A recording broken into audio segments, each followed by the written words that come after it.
Cobbolino die ridderkat.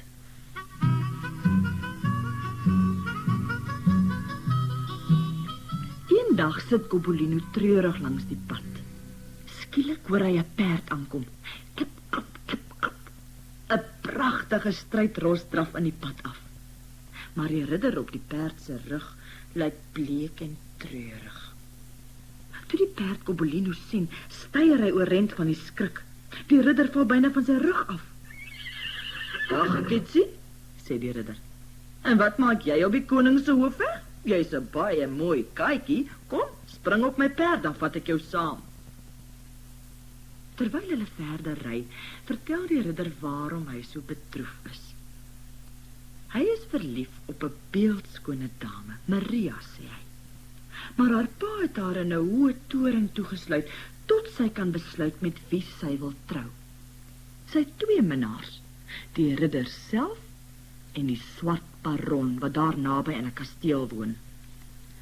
Albei minnaars gaan haar elke dag besoek en neem vir haar wonderlike geskenke. Die dame Maria het beloof om te trou met die een wie se geskenk die ander man nie kan raai nie. Elke dag raai die swart baron watter soort geskenk die treurige ridder gebring het, en elke dag raai die treurige ridder watter geskenk die baron gebring het.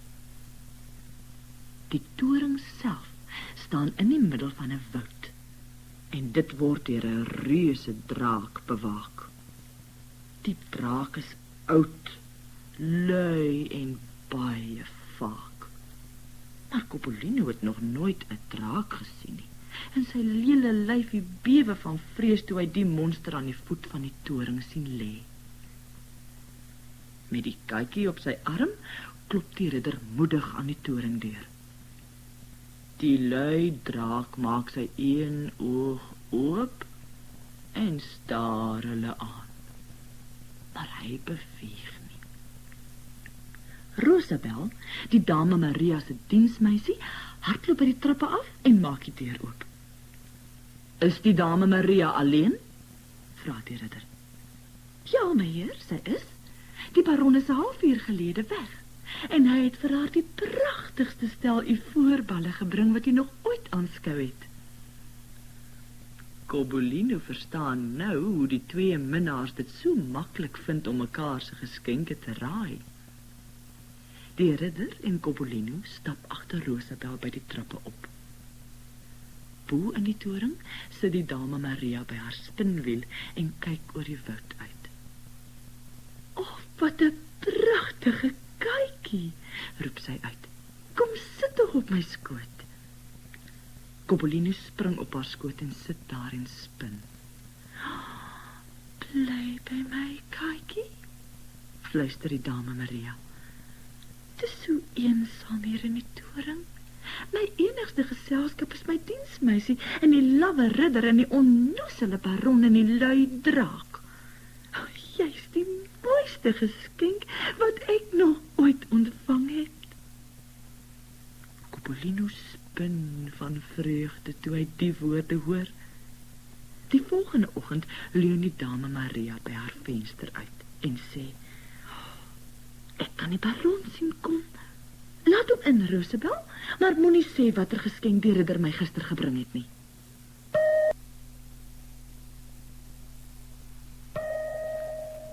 Cobbolino weet maar te goed dat Rosabel die baron van hom gaan vertel.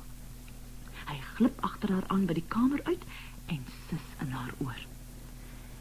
"As jy die baron sê dat ek die geskenk was, Rosabel, verander ek jou in gemmerbrood en dan eet die draak jou op." Die swart baron hamer op die toringdeur en Rosabel maak dit oop. Maar sy sê geen woord van die ridder se geskenk nie. Die baron is woedend toe hy by die trappe opstorm, want Rosabel het hom nog altyd tevore alles vertel. "Die ridder het seker vir jou 'n koppel duwe gebring," vra hy vir die dame Maria. "O nee, glad nie. En as jy nie binne die volgende 2 dae kan raai wat dit was nie, trou ek met hom en nie met jou nie." Toe die aand daal, begin die dame Maria op haar harp speel. Die musiek word al treuriger, tot sy uiteindelik in trane uitbars. Koppelien, wat gaan vir my voort? Nou sal ek met die ridder moet trou, en ek wil met geen een van hulle trou nie. Ek is verlief op 'n edele jong heer, maar hy is na die oorlog, en nou sê my pa, ek moet met een van hierdie onnozele mansmense trou. Wat sal ek doen? Die volgende oggend bring die baron vir Rosabel 5 goue munte. Maar nog steeds weier sy om te sê wat die ridder se geskenk was. Nee, snip sy. Ek durf dit nie doen nie. Die geskenk sal my in gemmerbrood verander en my met sy klauwe krap. Dis 'n kat, skree die baron. 'n heksekat. Op dieselfde oomblik kom die ridder daaraan. Die 2 minnaars jaag by die trappe op en Rosabel kom snikkend agterna. Dit is 'n heksekat, roep die baron uit. Rosabel het jou gesê, skree die ridder. Die kat gaan ons almal toer, sê die baron toe hy bo kom. Ek eis u hand, my dame, sê die ridder. Maar voor Maria kan antwoord, pluk die baron sy swaard uit en 'n geweldige geveg begin.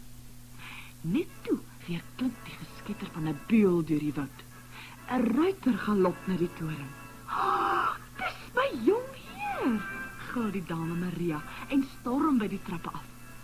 Rosabel volg haar, spring oor die draak en hardloop snikkend huis toe. Maar die dame Maria gaan haar jong minnaar tegemoet. Hy tel haar op, sit haar op die saal voor hom en galop weer by die woud in. Bo in die toring is die ridder en die baron nog steeds aan die beklei. Hulle raas so baie dat die draak begin wakker word. Stadig roer hy. Toe strek hy homself uit. Opblaas gaap hy geweldig. Rek sy bek op en brul.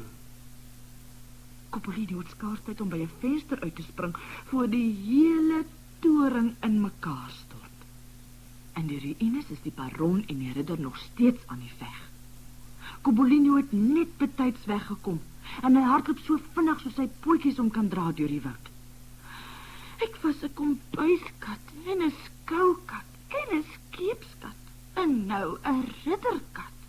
Dit was die lekkerste om 'n kombuiskat te wees. Ek wonder of ek weer een gaan word.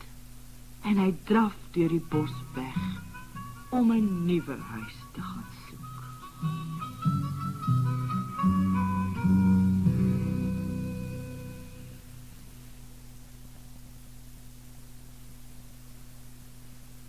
Gobbolino se laaste avontuur verskyn in deel 4.